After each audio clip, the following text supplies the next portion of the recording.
মধ্যে মধ্যে মায়ের জন্য জিনিসপত্র নিয়ে আসতেন, নিজেই বহন করে আনেন পরম আনন্দে। একটি গ্রামের ভিতর দিয়ে আসতে হয়।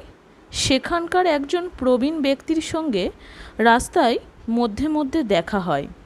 একদিন তিনি খুব ভারী বোঝা নিয়ে চলেছেন দেখিয়া সেই ব্যক্তি দুঃখিত হৃদয়ে বলে উঠলেন, কি মোহেই পড়েছে।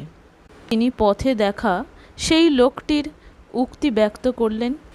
শুনিয়া মায়ের মুখমণ্ডল গম্ভীর হইল। দৃঢ়স্বরে বলিলেন, বাবা, এরা সংসারের কীট। ভগবানের ভক্তিভাব এদের হয় না। এরা কেবল সংসারে আসবে আর যাবে, যাবে আর আসবে, সংসারের যন্ত্রণা ভোগ করবে।